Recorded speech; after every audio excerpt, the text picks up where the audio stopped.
I'm surprised you didn't come here sooner.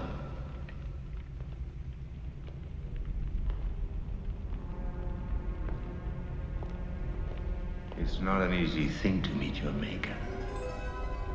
And what can he do for you?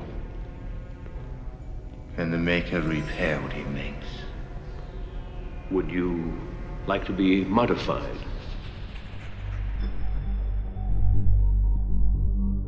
I had in mind something a little more radical. What seems to be the problem? Death. Death. Well, I'm afraid that's a little out of my jurisdiction. I want more life, Father.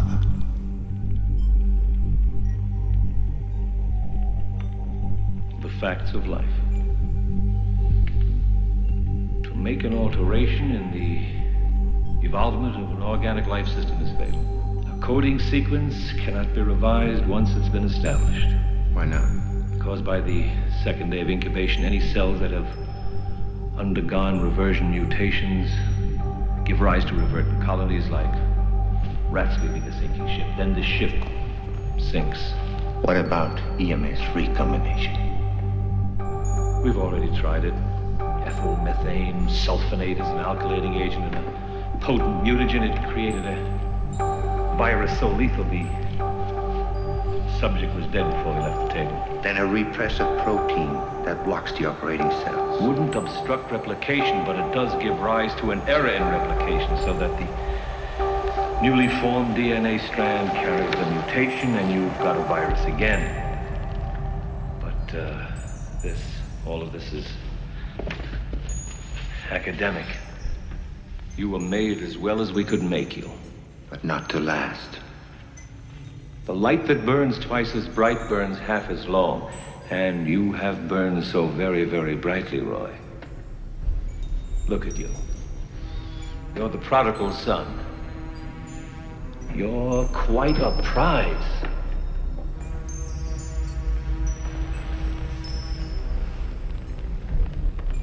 I've done questionable things. Also extraordinary things. Revel in your time.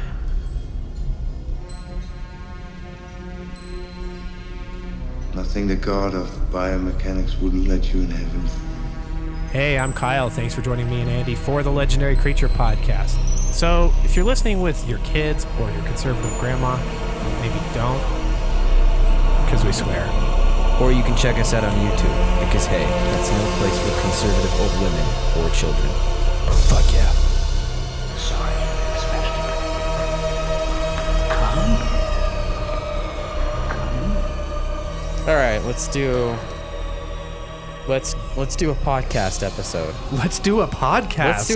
Let's do a podcast episode about Magic the Gathering, and more specifically, let's do a podcast episode about Commander, a sub-format within Magic the Gathering. I don't know, Andy. I don't know if we have an audience for that. I don't know if we have an audience at all for anything. We're doing a theme again? Yeah, we haven't done themes in a little while, and I've got one that's kind of been itching at me a little bit.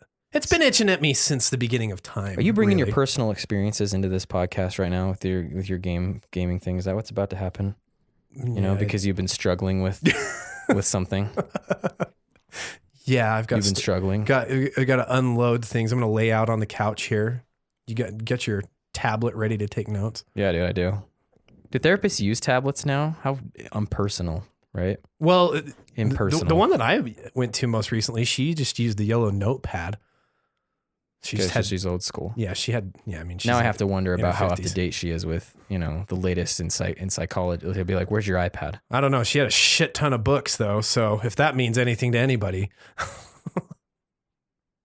I always wonder that whenever I'm in somebody's office and they've got like bookcases that are filled with books, because I'm like, have they read all these? Exactly. Because I have a lot of books that I have laying around that I haven't fucking read them. It's a good question. As I look at your bookcase full of volumes 1 through 10 of things.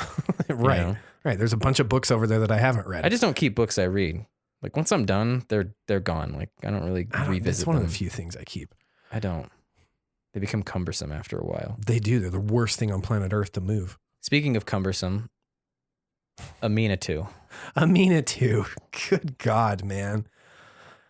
Do you think we're just missing it? Like, do you think we just don't understand this chick as a... There's a highly good chance that that's the case. So to contextualize our group's experience with Amina 2, there's myself and another part-time attendee in our group that both have Amina 2 decks that are more focused on the Flickr abilities than on the top deck manipulation. Miracles. Yeah. I would say there's a lot of overlap between our two decks. But invariably they don't do much of anything. Why do you think what do you think is the thing that's holding her back? Well, if I could go back to Wizards of the Coast and be like, "Hey, can I have one thing redesign this card with you?" Okay. I would ask them to increase her mana cost. Okay. To maybe like 4 or 5 mana. And that first ability, I would want it to be draw 2 cards, or that middle ability, sorry. Or yeah, that first ability, that's what it is. The first ability, I would want it to draw 2 cards, put 1 card from your hand back on top. So at least you're netting a card. So you have top deck manipulation still happening, but yes, you're still netting a card.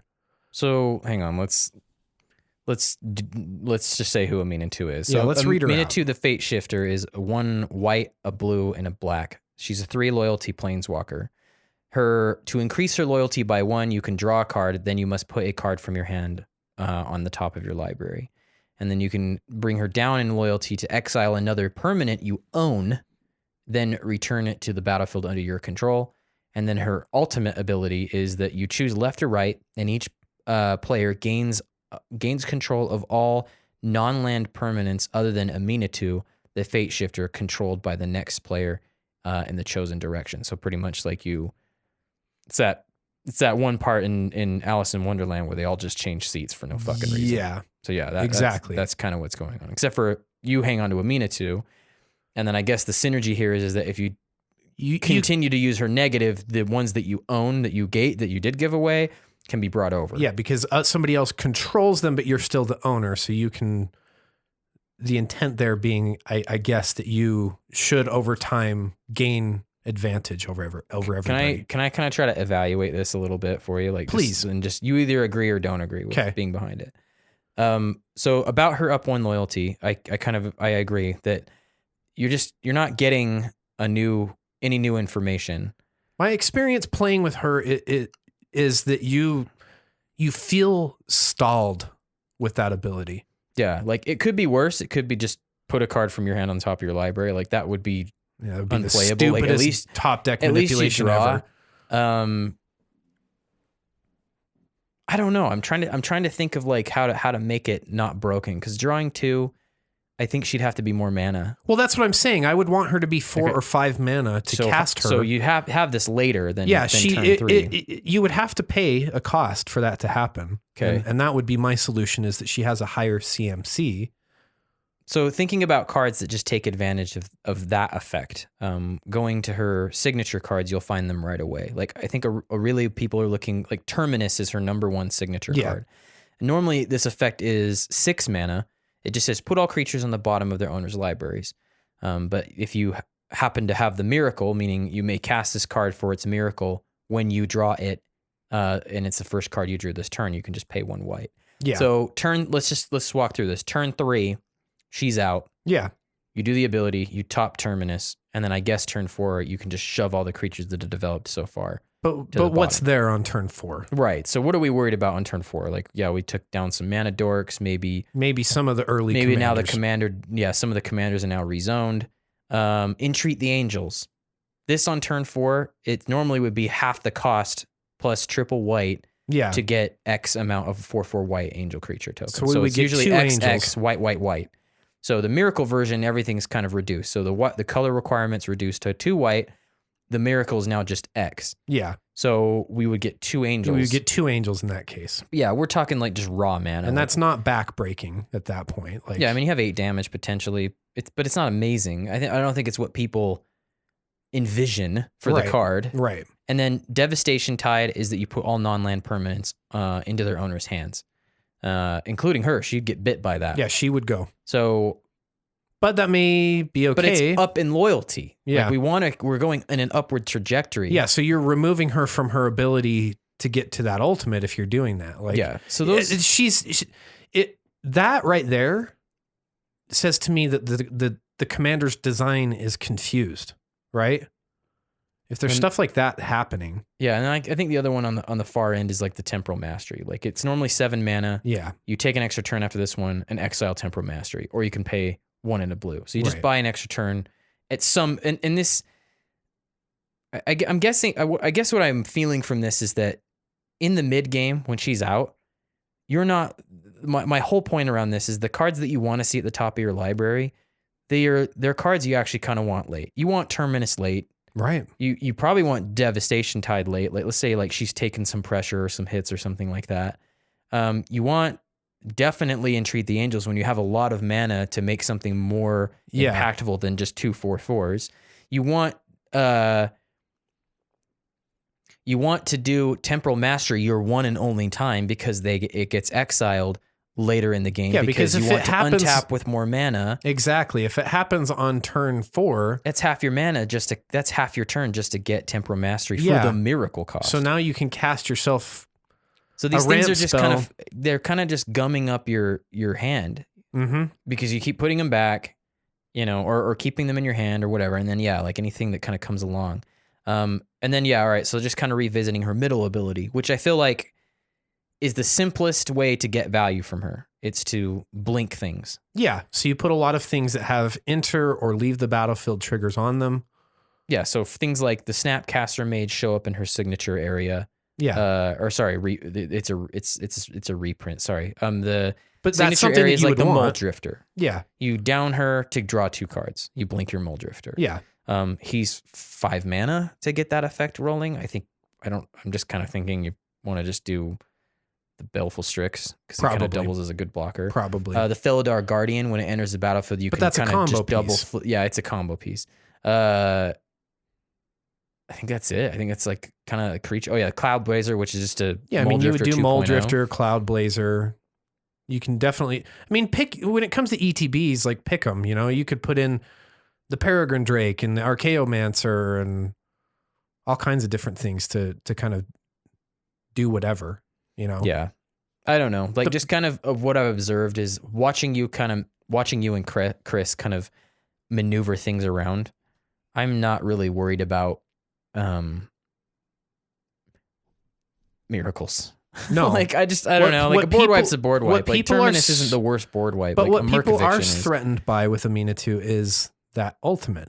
They do not want you in just, even if you're just like, they will manage that in like a prophylactic kind of way, being like, oh shit, you're getting out of control. Well, I guess I'm here at my ultimate. I'm just going to shift your board state to somebody else. Well, yeah, because all the other cards in your deck aren't really, you can get them back. Yeah, they're ETB effects that won't go off. Like if you hand me a Mole Drifter and a Cloud Blazer and whatever, I'm just going to be like, cool, Right. Like I probably have no way to abuse them, and I'm not getting to enter the battlefield trigger from them. And exactly, because even if you make them leave, they're going to come back to me anyway. Yeah, so people don't really want to see the ultimate come off. Rightly so. Yeah, like almost all Planeswalker ultimates. So you're inherently a threat because of just that capacity, even though your potential, deck isn't that threatening. The most success that either of us have had with this deck has been from the Magister Sphinx. Both of us have successfully used that to set multiple players to 10 life. Yeah, you and Chris have done that. But that's it. That's the most success we've had. So what this has done is, anyways, much like your pinger exploration, I've been on an odyssey with Blink and or Flickr. Ups and downs for a long time. But the ups with Flickr for you have been very high. They have been very high. And Amenatu very, very high has been just the most recent emulation. You've done some really questionable things with Flickr. I actually have. Questionable things. Only God forgives, dude. Yeah, especially kings. So some history, and then I kind of want to lay out a little bit of what I would like to explore this episode. So how do we start? We're at Amina 2 now in your Flickr. Yeah, we're journey. at Amina 2 now, and that's kind of just like, here I am. I'm kind of a little frustrated. Flickr's not working well with this commander. Anymore. And you and I got into Magic the Gathering around the Innistrad block. Yeah, we've said that. Avacyn Restored had a lot of Flickr in it. I think that's where they developed even like it never was really like a keyword, right? But no, it's never been a keyword, but I'll get into some of the history nicknamed that. of Flickr, because I actually listened to Mark Rosewater's podcast recently where he talked about the mechanic, and he's been the main proponent of developing it and pushing it into the game.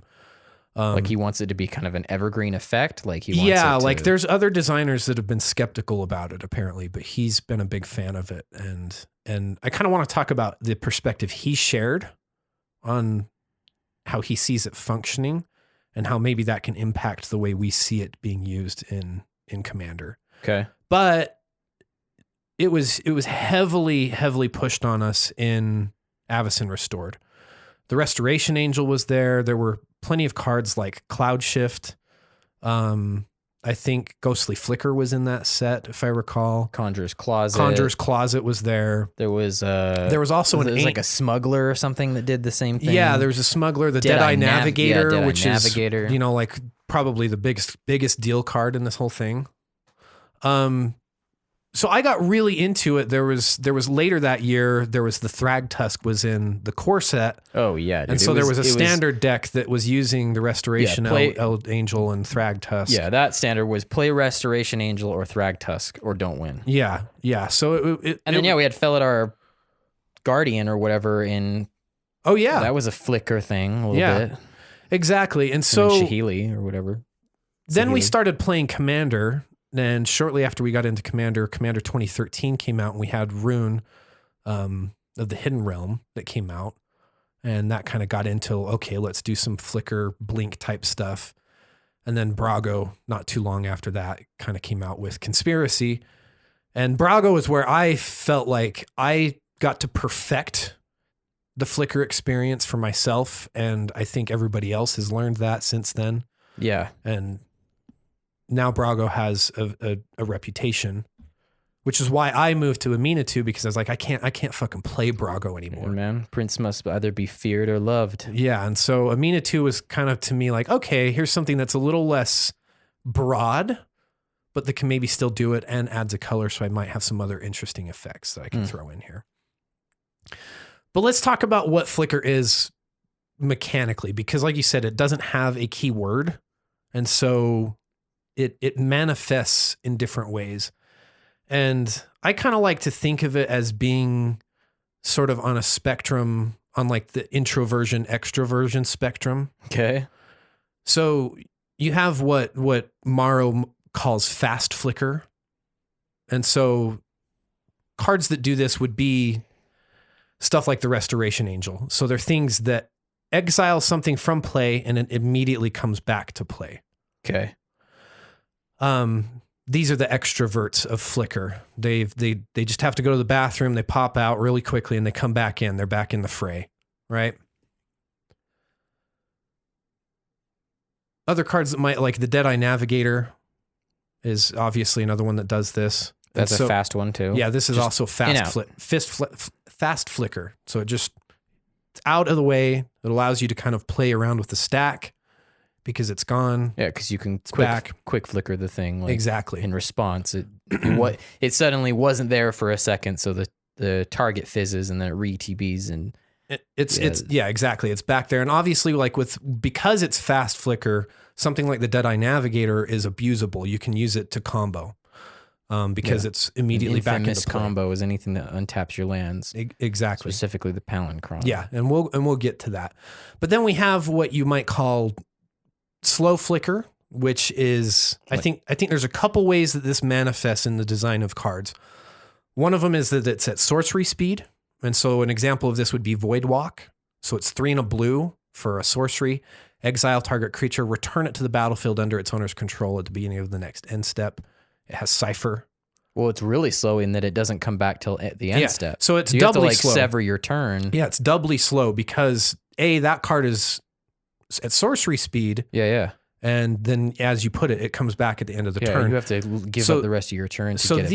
These are the introverts of Flickr spells. Like Okay. they're leaving the room and they're not coming back for a little while. They got to go recharge before they can join the party again. Okay. This also manifests in some other ways. I think this is another card that was in Avacyn Restored, Emancipation Angel. Yeah. And so it's not necessarily that the card itself makes it leave play and come back. What does it do again? So the Emancipation Angel is 1 and 2 white for an angel flying. It's a 3/3. It says when it enters the battlefield, return a permanent you control to its owner's hand. So you're putting it's sent back to your hand and you're put in a position you have to recast it.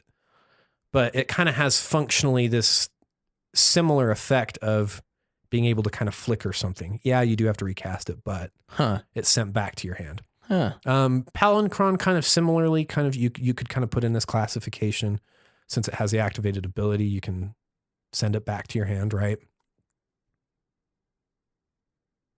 Okay. And yeah, then I mean, in hand is a little... It's pretty steep. Emancipation Angel is like, it's a budget pick or it's something that's kind of like in the draft format that you might be using. Okay. You might put it in a cube, something like that. And then there's phasing, and phasing is kind of the genesis of Flickr. And I kind of like to think of phasing as that friend who you just don't see for long stretches of time, but he's always kind of with you. Like you remember Rayshawn? Yeah, I remember Rayshawn. Dude, Rayshawn will be with you for the rest of your life. You'll never fucking forget Rayshawn, right? I never. Like, he's with you, and he'll probably resurface at some point. Like, he's just going to pop up somewhere. I have a feeling I'll run into him again. Like, you're just confident that's going to happen. But phasing... This is kind of... Phasing is what I think embodies what Mark Rosewater was trying to design. It's not actually... To him, the design It's hard to explain phase space. It really is, because... They're not actually leaving the battlefield. And they're not actually on the battlefield. But so they are there, but they're not there. I think a way to explain it is imagine I've moved these cards to another table. Yeah. I guess. Yeah. But I didn't play them. They just appeared at another table. It's ghost-like almost, or something. That doesn't even work. Yeah, like it's just really weird to me. Sure. Like I say, it's that friend that's like always in your heart. They're there. You'll remember them. You're always telling stories about them, but you only actually see them now and then. Rayshawn, if you're out there, we miss you. It's true. So examples of this might be like Teferi's Protection, obviously, is a more recent design. It has it in phasing. So it actually has, a word that works for it. An old design might be the Breeze Keeper. So this is a 3 and a blue for a Summon Jinn. It has flying and phasing, and it's a 4/4. So when does it phase? So it's like every other turn, it's there, right? Okay.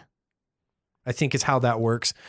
So the phasing I'm used to is like vanishing. Yeah. So to read out how phasing works, it says this phases in and out before you untap during each of your untap steps. So while it's phased out, it's treated as though it doesn't exist. Yeah, so when it's not your turn, you don't have access to it. Right. And then it phases back in. Right. Yeah, because we used to, a lot of aggro players that use blue, they'll use Teferi's Veil because they don't want anyone to sorcery speed board wipe or sorcery speed interact with their creatures. So when they attack, they phase out at the end of turn. Yeah. Yeah, so if exactly. they ever attack, it's like you don't have a way to remove them unless you're going to do it at instant speed. Exactly. And board wipes, they'll always not. They're usually at sorcery but speed. The downside of that is they can't block. Yeah, they're but wide it's an open. aggro deck. They're not really super interested in blocking. They were probably going to be tapped down anyways. Sure. So we have these different types of Flickr. Because it's not a key word, it manifests in different ways. Okay. So that I think kind of brings us to posing the question of, well, how can you use Flickr? And again, I think there's a multitude or a variety of ways that it can be used. Listening to Mark Rosewater talk about it, his primary interest was actually in protecting creatures. Like he wanted to design this kind of weird, tricky way of protecting your creatures. That was his primary design concern. But with Enter the Battlefield effects being so prevalent, it ends up. Gee, I could just see it just because his mind is in the 1v1 arena. Exactly. And draft and, Exactly. and standard. And it's like, I mean, like every time a flicker effect has been viable, it takes over. It really was Restoration Angel Thragtusk. Like that. Yeah. That was and then just format. recently, Felidar Guardian and Saheeli. And Saheeli, yeah. So, and he even talked about that. They had to ban the Felidar Guardian because, oh, God forbid they ban their. Well, yeah, because they'd rather Planeswalker. ban the uncommon than, or the common, whatever it is than the mythic, you know. So, but you're right. It ends up being something that kind of gets broken. But kind of staying on this idea of using flicker as protection, like Teferi's protection just spells it out. It is a protective spell. You're phasing your stuff out just to get it out of the way, so you avoid a board wipe, you avoid a death kill, death blow, whatever it's going to be. Yeah. Stuff like Cloud Shift, Restoration Angel, those types of things. Like you mentioned, it moves creatures out of the way of target removal, and so they're fine, or even board wipes, whatever it is. There's also utility flicker.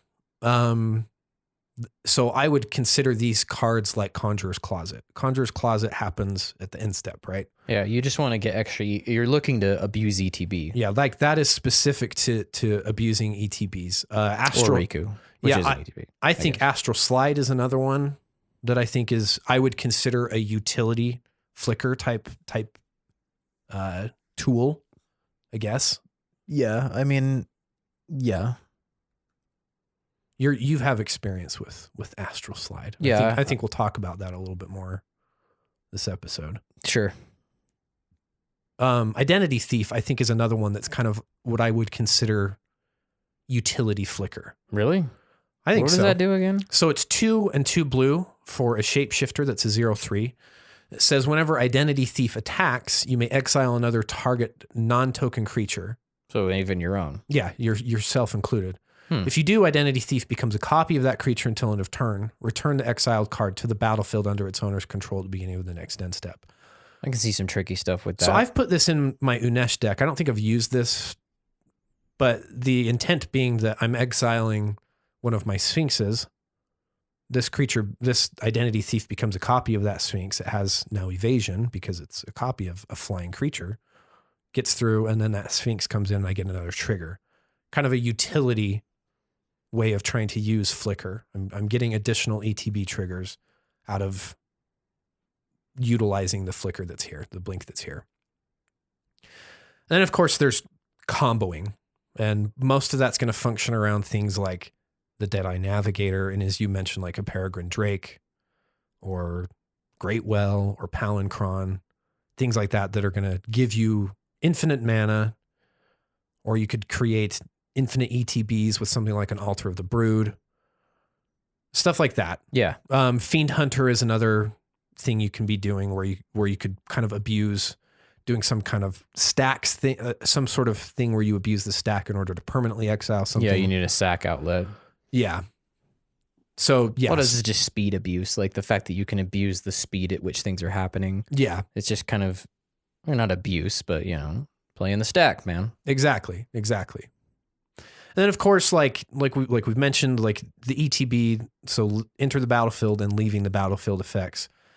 That was what was very interesting to me about listening to Mark Rosewater, is that was not his primary design concern, but it is invariably like the most valuable thing about blink, flicker, whatever you want to call it, is those effects. For sure. Like there's not, if that was his aim, he could have just said, like blue spell, counter target spell that targets a creature. Sure. You know, which the more I think about white and its design space, I feel like counter magic for white makes sense with targeted effects that target your permanents. Oh, yeah.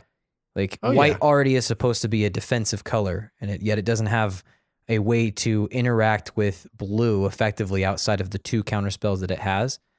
But if it had something like Turn Aside, or like a really big Turn Aside, like any spell that interacts with your opponents in any way is countered. Yeah. Or interacts with you or your opponents in any way is countered. Yeah, Like, that way it can't be reactive like a flat counter spell. Yeah, it can't. It doesn't have the reach that a blue counter spell has. It will never have the reach that a blue spell has, but it does have stuff like, I don't know what the language would be on the card exactly, but something that just says, no Cyclonic Rift for you. Yeah. For a white player would be huge. That would be a way hugely cool. important card for white to get. If that was his aim, was to protect creatures. I think it's just kind of like a clever... And if that's there, then I'm wondering like why green didn't have it. Yeah, it's true. Flicker effects. It's true. Too much on its own. Because Rune obviously has it, but that's the white and blue part. But it has the white and blue. Yeah. I don't know. Protecting creatures, I don't know. But yeah, I think your assessment is right. Like, why players value flickering effects is because they want to get those sweet ETBs going. Yeah, I mean, they want to rebuy those abilities over and over again and then put Panharmonicon underneath. And double it up. Yeah, you're exactly right. And then I think a final thing that you can use Flickr for is for control. And I think Rune manifests this quite well in that, you can attack with Rune. There's a variety of ways that you can use Rune. Let me actually read them off so that we contextualize this a little bit better. Sure. He's really cool on paper. He's still, like, I'm very fond of Rune of the Hidden Realm. You're tempted. He's tempting you. He's extremely tempting. Yeah, because the green ET enter the battlefield effects are very good. Oh my God. They're very valuable. They're disgusting. Yeah. Like if Brago has access to green, prepare your ass, dude. That would just break the format. So Rune of the Hidden Realm. So 2 and then Bant. So green, white, blue for a legendary creature, Rhino Soldier, dude. Sick. Does it get cooler than that? Fucking A. He's a 4/4. He has Vigilance and Trample, which is important. And then an activated ability of pay 2 mana and tap to exile another target creature.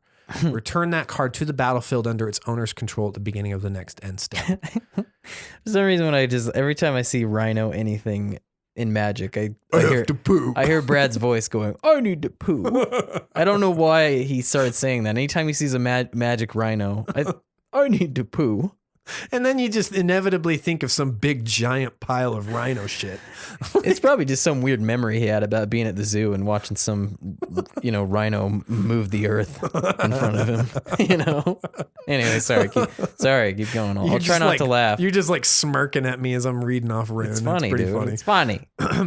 So Rune is incredibly flexible because you can use Rune to get value for yourself where you can pay 2, tap, exile your own creature, and have it re-ETB, so you get some kind of benefit, Muldrift or whatever. Very niche combat trick that he has too. Exactly. So somebody goes, you attack with Rune, and somebody goes to block Rune. You can exile him out of the way because he has Vigilance. You can now tap him to activate the ability and exile that creature out of the way, and he has Trample, so it works. So it gets through. So.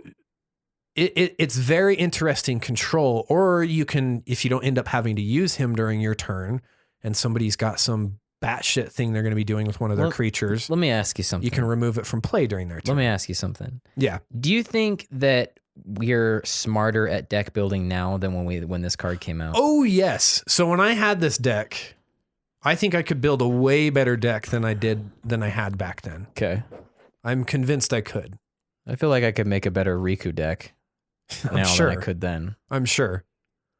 So Rune is very interesting because, like I said, he straddles these 2 places. But what I'm getting at is he demonstrates this space where you can use blinking effects, flicker effects, as a form of control. Sure. You can make sure that people don't have access to permanents that they want to at moments they want them, which is kind of cool. Or advance your own game plan. So keep blinking that Wood Elves or keep blinking that Solemn Simulacrum or whatever. Like you can, if you don't feel the need to interfere, you can advance your own ETBs and get more value. Yeah. Right. Rather than like, all right, I'm going to acidic slime everything or I'm going to reflector mage this shit back into oblivion. Yeah. Okay. So let's look at the commanders that people are using to do Flickr. Do the Flickr. Is there a theme archetype? There is. So on EDH Rec, if you're looking on EDH Rec, they have it titled Blink. Oh, okay. So if you're looking for this theme, What does Morrow call it? He calls it Flickr. Oh, interesting. Yeah. Interesting.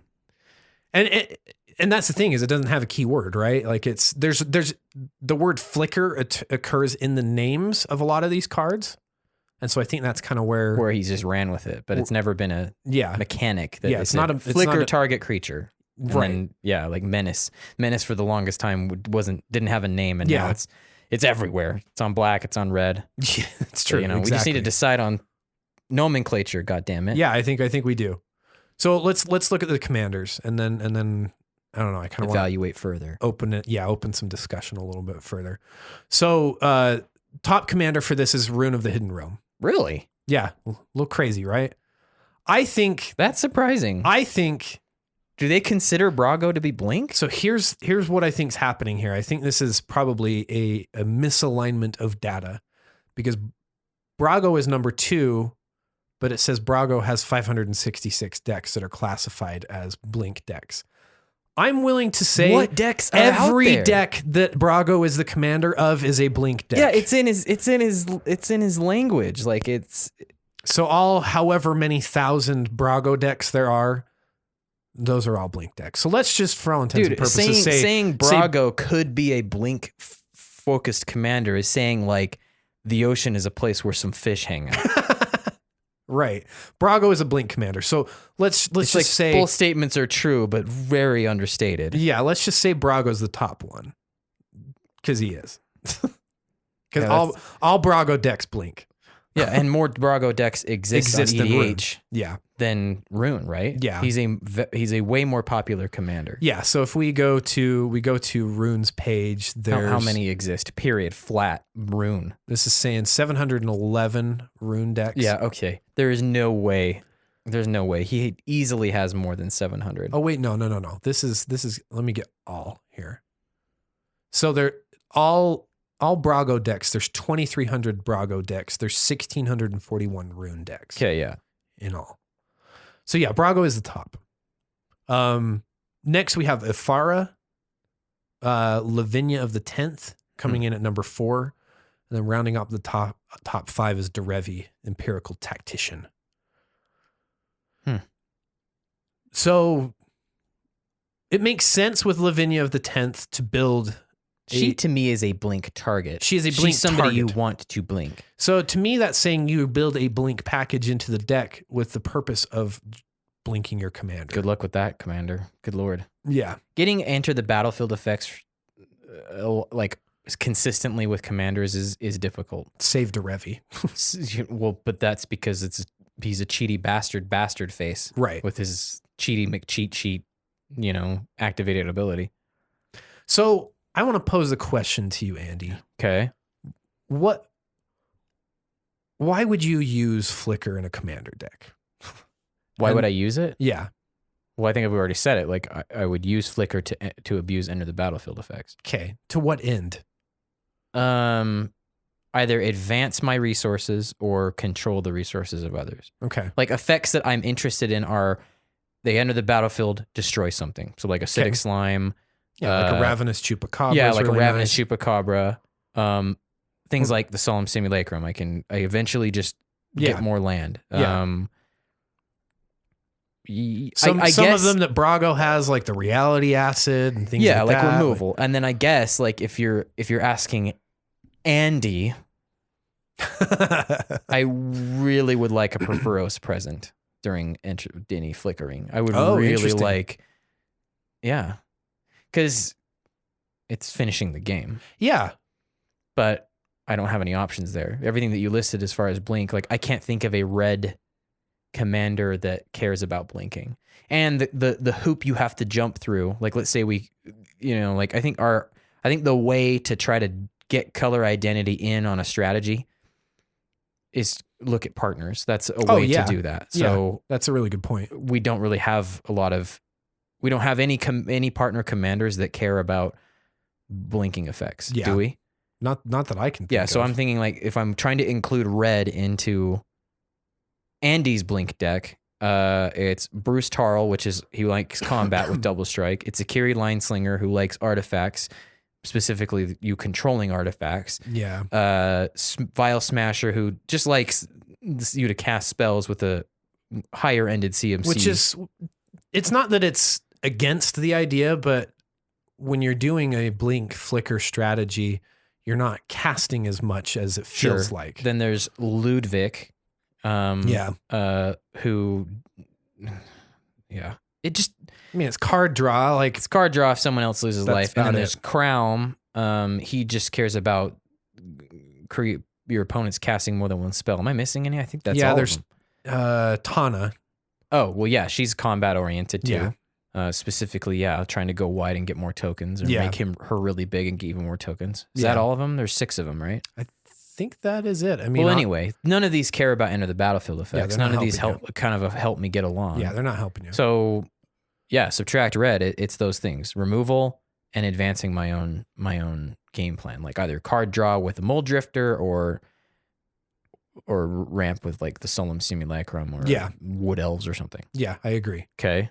So the reason I asked that is because I think as I've been sort of doing some homework for this episode, I've had a bit of a realization, because I think Brago sort of, he skews the curve. He's fucking crazy. Because everything I listed was creatures. He doesn't give a shit about creatures. Yeah, exactly. He can reset used artifacts. Yeah, he resets That's the part that just like set me the fuck off, man. Like, to get artifacts untapped in any other type of commander deck, like, once they start getting untapped, it starts happening all the time with things like the Clockwork, or the Clock of Omens and Unwinding Clock, but I have to pass my turn for Unwinding Clock, like things like that. Oh, yeah. But with Brago, it's like, all right, let me tap my Gilded Lotus and my Thran Dynamo, add 6 to my mana pool, do something at the 6 value space, attack, do it again. Yeah, with a handful, with a handful of permanents in hand, like this might be a little bit ideal, but it's not unheard of with Brago. Let's say you have a Gilded Lotus, a Mold Drifter, and a Peregrine Drake. My God. That's 3 permanents in play that is going to make it so you can advance your board state way faster than anybody else. Yeah. At the table. ETBs, you get like everything is going off. Your mana. Yeah, you've got 8 mana that gets reset after combat with that scenario. Provided you have as many lands. And then you'll net 4 cards if you cast the Mold Drifter, I guess that turn, but we'll just say you at least 2. You net 3 in that turn from your upkeep and then the other 2. Yeah. And then, I mean, just what, like I said, those are 3 cards that give you an additional 8 mana and 2 more cards on your turn. It's crazy. But my point being is that I think Brago skews the curve in terms of our expectations of what Blink and Flicker can do in EDH. Because he just does it so fucking well. He does it so efficiently, so well. He's 4 CMC, so he's out decent. Like, he's out before quite a few commanders will be. He's showing up to get in Zer's face. Yeah. Like, he's in Zer's face. Yeah. And Zer was like the, Zer's like the Stalin of freaking EDH. Like everyone knows he was a problem, but he's just not right now. You know what I mean? Oh, yeah. Like, I think people, I mean, he's still, you don't fuck with them. Like, but, there's other people that have shown up that have kind of, there's like, yeah. But some of these other commanders that we're looking at, Rune by himself, obviously you can set up some untapped things, or you can do stuff like a Strionic Resonator where you can twin the effect. Yeah, as soon as you have that going on, it's like, good God. But you've got the effect twice, Right.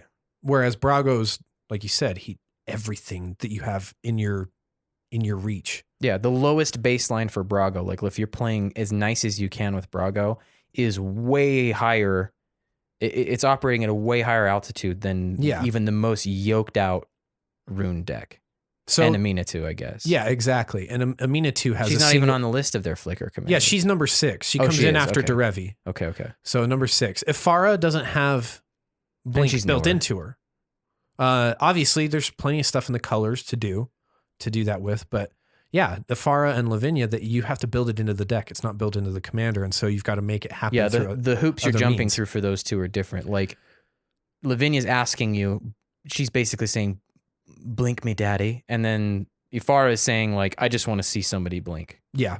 And pretty much. Well, what does she say? A permanent has to come into the battlefield under your So control when Ephara, it's not your turn. I'm going to go through an Ephara list, and this is where I want to pivot the conversation about Blink and Flickr a little bit here. Okay. In that, like I said, I think Brago skews our expectations of what it can do, because Flickr, in the context of Brago, wins you the fucking game. Oh, for sure. Yeah. But with most of these other commanders, I believe, and this is what I've come to learn, I think, over time and through study and through trial and error, is that for the most part, Flickr is a tool. Yeah, you've run 3 out of the top 6. Yeah, like Flickr is a tool that you use as a supplement to your deck. I don't think, like, obviously there are some combos that you can use to win using Flickr, but it is a tool, meaning other things should be present in your deck to make things happen, make things work. And so I kind of want to illustrate a little bit of, I guess, application of the Flickr theme in Ephara. And I think you've got an updated Xur list that we can talk a little bit about. Yeah, I'm getting there with it. And then, yeah, so let's dive in a little bit. So I've kind of broken down Flickr type things I've put into Ephara. What does she do again? Based off of what was described kind of in terms of how it functions, how it can function. So Ephara, god of the Polis, she's 2, a white and a blue. This is one of the Theros gods. Mm-hmm. And so she has indestructibility and then has the devotion thing. So we need 7 white or blue symbols on the battlefield. If we achieve that, then she is a creature. Okay. Her big thing is at the beginning of each upkeep, if you had another creature enter the battlefield under your control last turn, draw a card. So the most straightforward aspect of that, you play a creature or do something that causes a creature to enter the battlefield on your turn. You pass the turn, the next turn you draw a card. Obviously, the way to break this is to make it so that that's happening more often. That's happening more frequently, where you have creatures enter the battlefield on other players' turns. So you have multiple you can have a card draw potentially at the beginning of each turn, depending on how she's well got a good you've done. Mana cost too. I mean, she's low to the ground. Yeah. Her body's a 6/5, so if you can get her devoted, she's actually going to be quite helpful with either blocks or attacks. Yeah, she's not a slouch, that's for sure. God, dude, Theros was so fucking cool. They're some of my favorite commanders, those Theros gods. They're way up there. So, of course, we want to put in some utility type things that have Flickr type stuff. So, to me, like I mentioned it, the Conjurer's Closet, that's been a big part of this discussion. I don't think we've actually read it off, but just it's the artifact, 5 mana at the beginning of your end step. Exile target creature you control, then return it to the battlefield under your control. So I guess if we're talking about Ephara, like even if you don't advance a new creature, you're going to get a card. Yeah, and it's like a little bit like the Monarch, except for a little later. Exactly, and the idea here being that, like, if you're going to, 'cause as we mentioned, if you're talking Flickr, you should be programming into your deck. I'm not really going to go over these because choose your own adventure. But you should be programming into your deck cards that benefit from entering or leaving the battlefield, that give you benefit from those. So you're going to put something that gives you benefit, like a Muldrifter, through the Conjurer's Closet. So you get to draw those cards, but then at the beginning of the next turn, you're getting your Ephara trigger as well. Okay. Etherling, I think, is a really good pick for a deck like this. Yeah. So 4 and 2 blue. Could basically say pay blue, draw a card. Yeah, it's pretty much just pay blue, draw a card, because it has 4 activated abilities, but the primary one we're concerned about is 1 blue. So exile Etherling, return it to the battlefield under its owner's control at the beginning of the next end step. Okay. So I would encourage, if you're building this deck, to have a Chromatic Lantern in your deck so that you can abuse something like the Etherling on every turn. Yeah, and that way you're able to still hold blue up, I guess. Huh? Exactly. Okay. Something that I wasn't really seeing in lists, and I don't know if it's because Ephara has been around long enough and maybe this isn't getting updated in, but I think it's kind of a little bit of a techie pick to put in here now, and I hope people are using it, is Nezha, Primal Tide. So 5 and 2 blue. You've used Nezha a lot, draws you lots of cards. He's just a solid card. Yeah, so this is one of the elder dinosaurs. It can't be countered. You have no maximum hand size. With a commander like Ephara, you need that. Whenever an opponent casts a non-creature spell, draw a card. So there's that. So that's really helpful. You're going to be getting lots of card draw off of that. Discard 3 cards, exile Nezha, return it to the battlefield tapped under its owner's control at the beginning of the next end step. Yeah, I would say like if he's out and you've got 4 lands in hand, you're only going to have 1 play anyway. So like just ditch the other 3. Exactly. So if you finally go, oh shit, I got 4 lands, like just blink him to draw a card. Or not blink him. In the context of a deck like this, is. there's going to be reactionary plays. Flickr, you know? sorry. Yeah. Sorry, Morrow. Whatever. Whoever's calling it what. And then, of course, Brago is in here to he just sets it off, dude. Yeah, whatever strategy you have to do enter the battlefields, like if you've got white you may as well use Brago. I put quite a few protection type spells in here, so that would include spells like Ghostly Flicker. We mentioned that one earlier. So it's 2 and a blue, exile 2 target artifacts, creatures, and/or lands you control, then return those cards to the battlefield under your control. You can use it to preserve whatever people are getting really fucking pissed off at you about. I don't think that'll save you from a Vandal Blast. Oh, you're probably right. Because it's sorcery and it's just trying to destroy all artifacts you don't control, and I don't think it targets. You're right. If the artifacts are what you're trying to dodge, you know? Yeah, that's a good point. Or a board wipe, because the board wipe still. Because I'm thinking like you might want to keep pretty much spot removal. You might want to preserve that Panharmonicon. Yeah, but if you look at her, you're right. If you look at her list, it seems like a lot of cards that she values are creatures that come into battlefield and just kick another one out. Mm-hmm. So with that, now it gets a little nutty because they can, you know. So yeah, you're Ghostly Flick are the ones that kick the other ones, so you get kind of like an extra trigger off of the third one. Exactly. If I'm thinking right. So then Ghostway would be another instance that we would talk about. So 2 and a white, remove each creature you control from the game, return those creatures to play under their owner's control. And then Eerie Interlude, which is the not expensive Ghostway. Yeah, Eerie Interlude, exactly. So it's same CMC, exile any number of target creatures you control. Return those at the beginning of the next end step. All right. Momentary Blink is...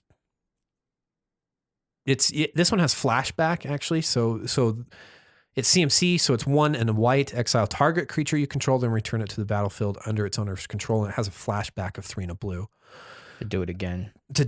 So you have that available to you. I have been sort of obsessed. What's that card called again? Momentary Blink. But it has blink in the word. It has not blink. Flicker. Well, yeah. It's Ghostly Flicker and Momentary Blink. Yeah, like this is pissing me off. That's why it shows up as both names. This is pissing me off. Do you remember the movie Hero? No. It had Jet Li in it. It had like the retelling of the same story and over and over again. The Emperor from that movie, his whole objective was just to fucking like, there was a part where he like draws a character in Chinese and he's like, there is 7 different ways to say this fucking word. He's like, this country needs some discipline, goddammit.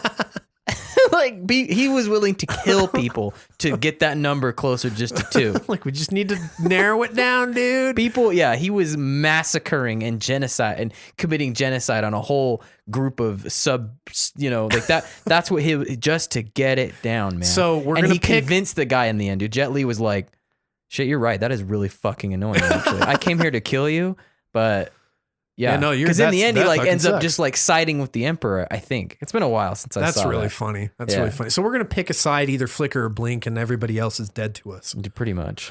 So this is a card that I've been kind of obsessed with lately. What is it? Because I think it has a lot of potential for comboing and I mean, it needs a pair to go with it. It's called Parallax Wave. I've mentioned this before. What does this one do? So it's an enchantment. It's 2 and 2 white. It has fading 5. So it comes in with 5 fading counters. And so you would remove a fade counter from Parallax Wave and remove target creature from the game. Okay. When Parallax So when it doesn't They have get any more exiled. fade counters, it leaves. It goes, and all those things come back. So it's like a timing thing. Like once it runs out and it leaves. yeah, then everything comes back. Okay. So when we did our Bant Chantress episode where you talked about Kestia and I talked about Estrid, Yeah. I mentioned a combo around Parallax Wave. What's the combo? You can use either Opalescence or the Starfield of Nyx and Induced Amnesia, and you can draw everyone to death. Because Opalescence or Starfield of Nyx would turn all your enchantments into creatures, Yeah. which then would make it so that Parallax Wave can target itself to remove from the game. But because it's targeted itself, it would trigger itself to return back to play Weird. with those 5 fading counters. So you can continue to loop exile effects with Parallax Wave. And then what does Induced Amnesia have anything to do So with? Induced Amnesia says when it comes into play, target player sets their hand aside and they draw that many cards, I think is what it is. Yeah. And then when it leaves play, They the cards they had set aside get discarded and then new ones come in. They become their hand again. So it kind of like jars their hand a little bit. But I think it's when Induced Amnesia when it goes to the graveyard specifically. It's not when it leaves play. Oh. So what ends up happening is you keep making people draw and setting it like they're literally setting their cards aside into exile. And so they just keep drawing. You would make them draw to death. You're not milling them. They draw to death. Okay. So you can loop that. But I haven't built in combos around Parallax Wave, but I want to say that if you are interested in building, if you have a little more honed Ephara list where you have very specific combos you're trying to get to, and you've got more tutors in your deck to try and get to them, I would suggest putting in Opalescence into your deck and go get those 2, and you can immediately create an ETB loop between these 2. Where you can exile. So let me set this up. Yeah, because this is some fucking tech. This is tech. So like I said, like with Parallax Wave, it has the fading 5. So you can activate it any time. You just have to remove a fading counter and you exile target creature. I thought fading was like at your upkeep, but you can activate it. You can activate it. Oh, you can pull these off whenever you want. It's not an upkeep thing. It's not. I think vanishing is what does that at the upkeep. Okay, yeah, maybe I'm thinking of. Yeah, so Parallax Wave's 2 white and a white, fading 5. Yeah, it says so it has an activated ability. It says remove a fade counter from Parallax Wave. So it pretty much comes with a storage of just 5 of these. Yeah. And then it says remove target creature from the game. And then it says when Parallax Wave leaves play, so it doesn't say go to the graveyard. Yeah, it doesn't so it care. leaves play. Each player returns to play all cards he or she owns removed from the game by Parallax Wave. So you use Opalescence to make this a creature. So you would use Opalescence to make Parallax Wave a creature. Okay. So you can use 4 fading counters, 4 of those fading counter activations to exile any other 4 creatures. And then that last one, or whenever in the process, you want to use an activation to remove Parallax Wave itself, making everything that had been exiled previously by Parallax Wave come back and itself come back. Yeah, because with a new complement of fading counters. Yeah, what's weird is that it says each player returns all cards. So even though you've at the time this thing was a creature and it leaves, it doesn't matter that it forgot it was a creature. Right. It's a card. It is so a card. It gets pulled back in. Exactly. Turns back into a creature because Opalescence is still in the Opalescence is still in play. Whoa. So here's why this is really cool, because you already have a bunch of stuff in a Flickr deck that's designed to take advantage of these ETB effects. Yeah. So most of the time your infinite combos with an ETB. So like if we're looking at the Deadeye Navigator, it requires that you set up an infinite mana loop. Yeah. Right? So because, the Deadeye Navigator says you have to pay 1 and a blue to exile that creature and have it return. Mm-hmm. But if you're doing this with Parallax Wave and Opalescence, you don't have a mana barrier between you and this loop of exile. You can re-ETB all of your creatures Yeah, over and over and over So and over if and you over had, again. like, say you had the Reflector Mage, you'll bounce all their you can permanents and bounce they all of everybody's creatures and they can't cast them on their next turn. If you have anything like Palinchron or Peregrine Drake, you have infinite mana without having to pay any mana into this loop to make it happen. So you have infinite mana available to you. Or if you just have any creature that doesn't do anything and you've got Altar of the Brood in this setup, you can now mill everybody. Yeah. I just think it's very, I just don't see the Parallax Wave come up that often, obviously because it needs to be paired with this other card. Well, I guess it doesn't need to. I mean, you have 5 re-ETBs. But that's if you cast that, it basically says like over however long you want to take, you can. And that's the thing is I didn't put Opalescence or Starfield and Nyx into my deck, but I'd put in the Parallax Wave because I think it's just so valuable because you can use Parallax Wave at instant speed to save things that you want. Yeah. If you've got a creature that somebody's going to go and spot remove, well, you know what? Let me just put it into exile for a little while. Or exile somebody else's stuff. Or, yeah, if somebody's going to come at you with some big naked creature. Yeah, they have Kiki Jiki. You're like, yeah, let me just exile the target. Or Kiki himself. Exactly. Something. Parallax Wave is super flexible. If you want to combo with that, it's available to you. Or if you just, I think 5 targets with that is no small amount. Even something slow like the Auramancer, right? Yeah. So you exile the Auramancer. When you run out of fade counters, the Auramancer comes back. It's now in the graveyard. Yeah. Right? Would it see it at that point? Because it goes to the graveyard and that's what triggers it. Right. It left. And that's what it says. So all then right, you bring can them all recast back. it. And now it's in the graveyard. That's a good point.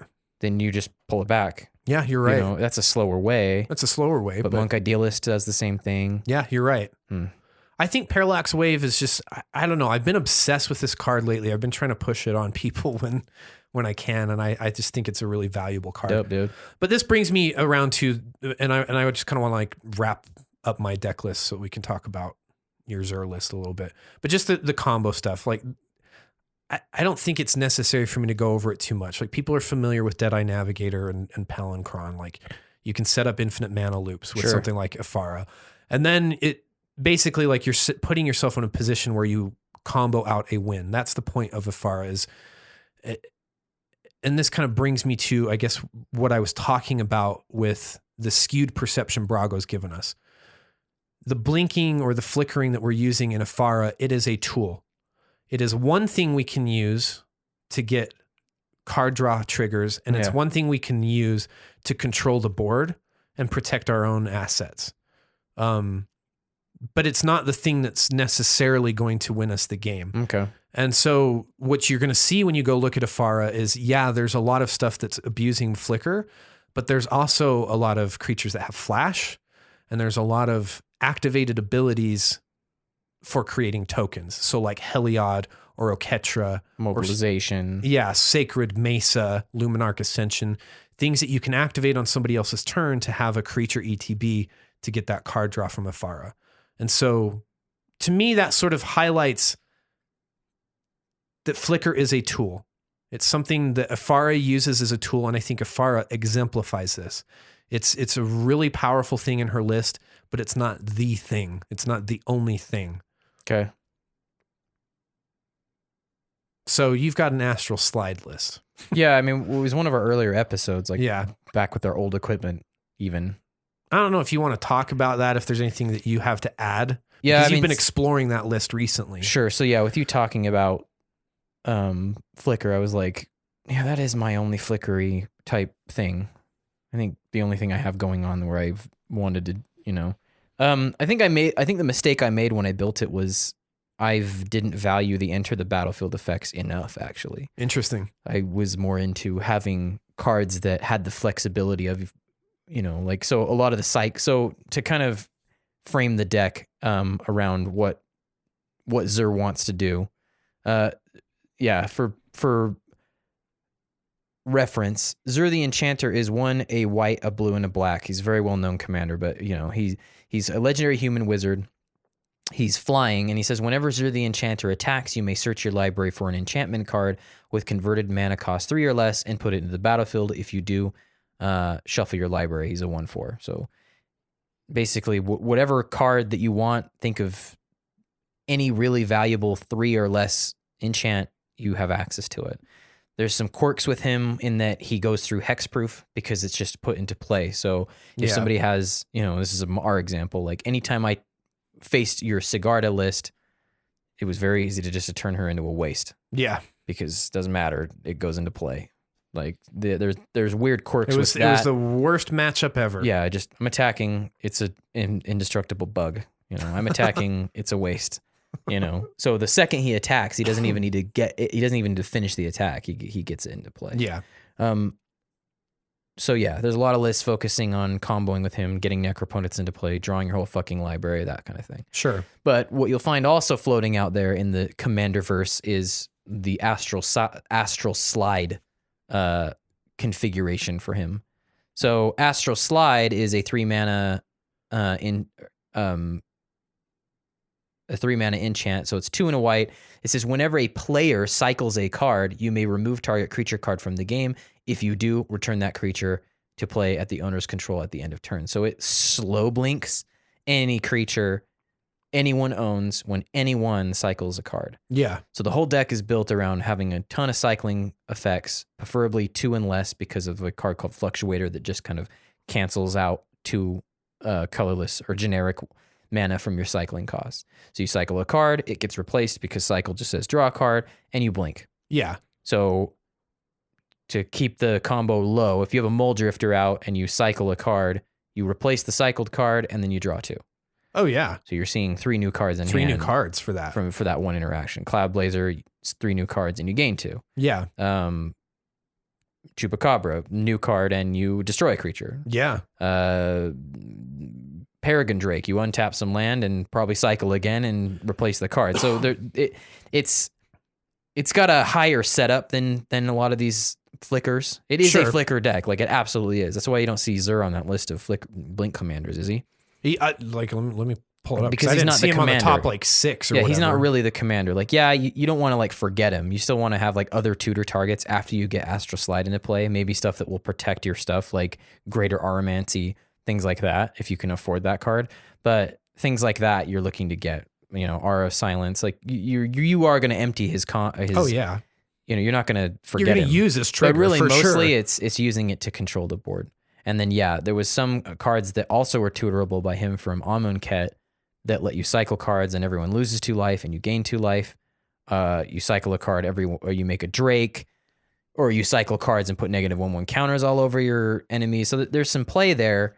But the deck I built originally, what I was looking at was, what are a big pack of instants and sorceries that should I not need to, or specifically instances, should I not need to use them? I could just cycle them.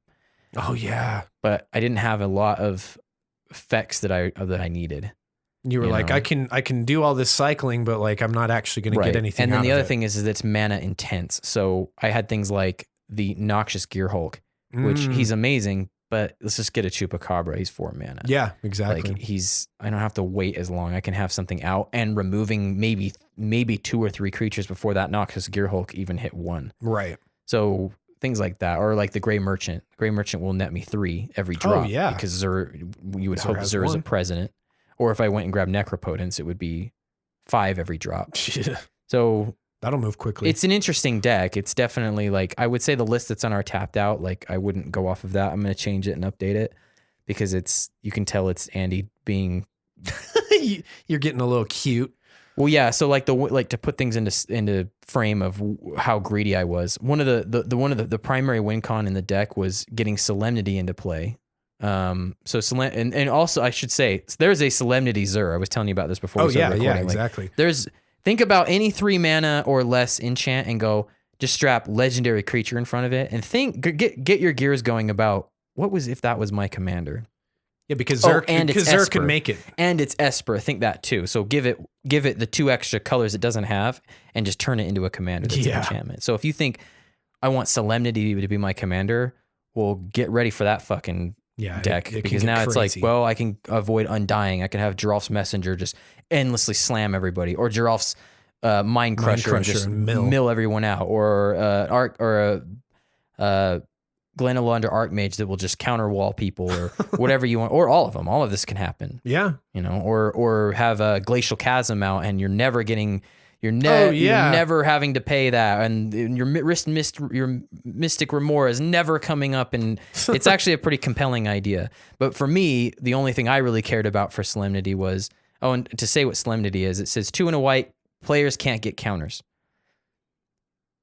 And counters can't be put on target artifacts, creatures, enchantments, or lands. So pretty much just counters ain't coming in right. or anything. It sucks that it doesn't lock out planeswalkers, but that's really the point sucks. Because Nikki B because Nikki B was there. Yeah. So that would have been fucking funny that it just not is happening. But the card is Solemnity and Decree of Silence. So Decree of Silence is, sorry, I'm having to pull this up because I really wasn't like prepared for this. So Decree of Silence called you out. Is 8 mana. It says whenever an opponent plays a spell, counter that spell. Well, what's crazy is it has cycling, so that's just kind of why I was giving it the excuse to be in the deck anyway. It's 8 mana, but its cycling cost is 4, a blue and a blue, and it just says when you cycle Decree of Silence, you may counter target spell. So this is kind of like along the same, what do they call them?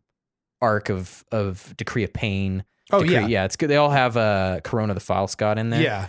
But then it says whenever an opponent plays a spell, so this is if you make it the enchantment. So if you pay the 8 mana, it says whenever an opponent plays a spell, counter that spell and put a depletion counter on Decree of Silence. If there are 3 or more depletion counters on Decree of Silence, sacrifice it. Well, but in this case, it doesn't get. Yeah, with Solemnity out, it will never get a depletion counter. Nobody gets to play. So from now on, everything is auto countered. It's fucking over. Like if no one has like a viable board state after you've dug in so much, it's over, man. Like it's fucking over. Like they can't look at the writing on the wall. Yeah, they can't get it out. It's auto countered. But yeah, so that's kind of my idea behind Zur. Shit, the more I'm talking about this, I'm actually kind of getting this whole. I'm getting kind of. You're like liking this Solemnity idea. You're like, shoot. The Solemnity is kind of like itching my brain a little bit. So maybe we'll revisit that, you know. But yeah, the only thing I can say just from my very, very limited experience with doing any kind of flickering is that, like I agree with what you're kind of saying. Is like you want the utility. For Zur specifically, like Astral Slide Zur, the creatures you value are, they get you cards, they get you lands, like the Solemn Simulacrum. They remove threats. You know, I mean, Astral Slide, you can remove the threat anyway. Well, yeah. But hey, if you already have a creature that does that in a more definitive way, like... Yeah, like it's destroyed, it's exiled, it's whatever. Gone, get out of here. Yeah, like Reflector Mage type stuff. Yeah. You know, or I think some people use Venser, because then you can counter spells or bounce permanents and stuff like that. I don't know. Or the Void Mage Husher does it, the Shusher. Yeah, you can there's counter the triggered abilities or activated abilities. Yeah, there's a lot. And then when you put black in there, you get stuff like just flat destroys creatures or has everyone start losing life. Yeah. You know, or whatever, you know. But yeah, it's a cool strategy. I wish we could come up with I can say I don't think it needs anything. I don't think it needs a commander. You know, I don't think it, or any new commander, I mean. Oh, right. Like maybe if there was one out there, one that had red in it, but then again, with Perforos and Impact Tremors being a thing, it would be crazy. It could probably be a little too strong, maybe. I don't know. But it would be fun. It would be fun to explore. I don't know what color combinations it would need. If it had blue and white in it and red, if it was just like a Jeskai Flicker commander, like, dude, prepare your ass for that. That would be fucking dope. But at the same time, like, I think the commanders that exist, like Rune, I think Rune's kind of in the middle, you know, like, you got to be smart with what you put in him. Kind of like you were saying, manage your expectations as to what he can and can't do. Yeah. I think on the kind of right next to him is Ephara, like of kind of how you're describing it. You're really looking to like get things off your turn to get that extra card. Exactly. Kind of like cycling a little bit. You know, you're kind of taking subpar cards to be able to get into your deck a little quicker than normal. Like you I think a lot of times when you're playing tokens, like those aren't ideal colors for tokens, like blue, white. Like, yeah, white does have it available to you, but like you're not there for the tokens, you're there for the effect. Yeah. Right. It's because I want to draw cards. And if they do something for me, cool. But yeah. And then Brago to me is, I think you framed it right. Like he's just his foot's so far down on the pedal with this. Like once you go down the path of Brago, like it just, you're not, all these other ones are going to just seems so. They pale in comparison. Yeah, I mean, it's like Mizzix with Spellslinger. Like going back to a Melic deck after you've had a Mizzix deck is just gonna feel weird, unless that's what you want. And I think that is what we want. Like we're looking to try to dial back. And I think that's the thing is that I want to reframe it. Like you want the effect, you just don't want to have what happens when you play Braga at a table, because everyone knows what the game is, and it's just not fun for anybody. Yeah, everyone knows like he's just trying to kill all these people and make everyone speak the same language, whatever he wants to call it. I'm calling it Blink, damn it, and that's how we're going forward. Fuck Morrow. The real thing that I want is just for them to unban Sylvan Primordial from Commander so I can play that again. Are you crazy? No, I don't want that back. But that was like my favorite thing when I was playing Runes. That was pre-banned, dude. Yeah, that was they put that into frame pretty damn quick. I remember when they banned that, I was like, what? Really? But we weren't really in tune with the format at that point. No. But now that I'm looking at it, I'm like, dear God. That thing's fucking gross. There's just too much value from that shit, for sure. You imagine that in Cratter, dude. It was an interesting discussion, Kyle. That was pretty cool. Yeah. I was like, I'm learning a lot. That I did my homework. That Parallax Wave shit that's some deep. It's fun. Play with it, people. Play with it. Play that Parallax Wave.